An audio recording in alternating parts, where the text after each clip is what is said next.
پیارے حضور، بعض افراد جماعت کسی عہدیدار کے غلط رویے یا کسی غلط فہم کی وجہ سے آساسا جماعت سے دور ہو جاتے ہیں اور رابطہ کرنے پر جواب نہیں دیتے.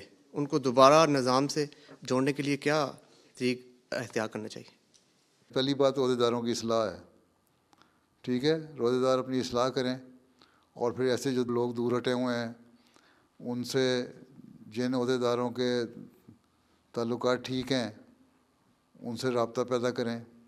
صدر جماعت کا اور سیکرٹری تربیت کا کام ہے کہ ان سے رابطہ پیدا کرے، اور صرف یہ نہیں ہے کہ ان کو چندہ لینے کے لیے ان کے پاس چلے جائیں یا اجلاس پہ بلانے کے لیے ان کے پاس چلے جائیں.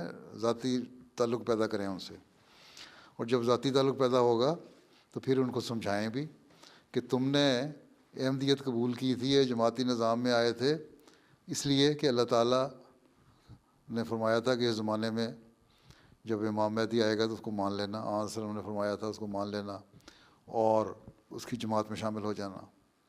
تو تم نے بیعت کی ہے مسیح موعود علیہ السلام کی، اور اس کے بعد خلافت کی. تم نے کسی عہدیدار کی بیعت نہیں کی. تو عہدیدار کے غلط رویے کی وجہ سے تم جماعت سے کیوں دور ہٹ رہے ہو؟ کیوں اللہ تعالیٰ کو ناراض کرنے کی کوشش کر رہے ہو؟ تو جب ذاتی تعلقات ہوں گے اس حد تک پھر آگے، لیکن آپ پہلے ہی جا کے اس کو بلنٹلی کہنا شروع کر دیں گے کہ تم پیچھے ہٹ گئے ہو، تمہارے ساتھ اللہ تعالیٰ یہ کر دے گا وہ کر دے گا، کہہ دو اچھا چلو پھر ٹھیک ہے، میرا اور اللہ کا معاملہ، تم کون ہوتے، جاؤ گھر بیٹھو.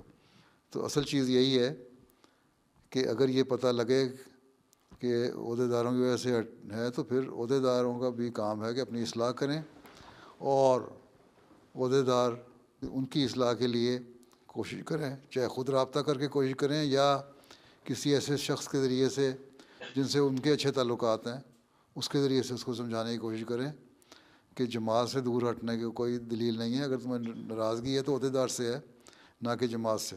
پھر جب مسجد میں آ جاتا ہے بیچارہ کوئی ناراض ہوا ہو، 2 مہینے 4 مہینے نہیں نہ آیا، تو اس کو پھر آ کے جو ارد گرد کے لوگ ہیں نا، بڑے تنزیہ دار ہیں، آج تو بڑے رونق لگ گئی ہے، آج تو بڑا نہیں چاند چڑھ گیا ہے، اب تو مسجد میں ہم نے دیکھ لیا آپ کو، اس طرح کی باتیں کرتے ہیں جیسے وہ اگلا چڑھ جاتا ہے. اور ہیں اپنے رویے بھی درست کریں. تو یہ تو جماعت جو ہے اس کی تو خوبصورتی یہی ہے کہ وہ ایک دوسرے کے اعضاء ہیں.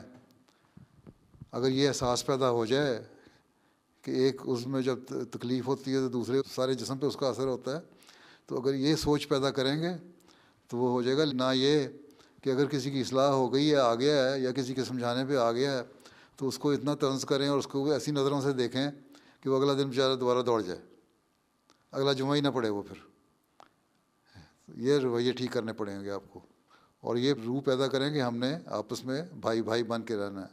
رحماؤ بینہم کا حکم ہے ہمیں. آپس میں جو آنسلوں کو ماننے والے ہیں، جو اسلام کو ماننے والے ہیں، جو دین پہ قائم ہیں، وہ ایک ہو کے رہتے ہیں اور ہر ایک کی تکلیف کا احساس کرتے ہیں. تو ہم نے بچانا ہے، ایک دوسرے کو بچانا بھی بہت بڑی بات ہے. ان کے ایمان کا امتحان نہ لیں.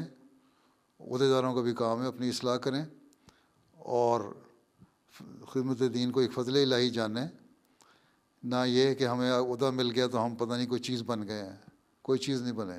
پھلوں کی درختوں سے مثال لیں، وہ آج سے پھل کی شاخ جو ہے نیچے جھکتی چلی جاتی ہے، اس طرح اپنے آپ کو جھکائیں.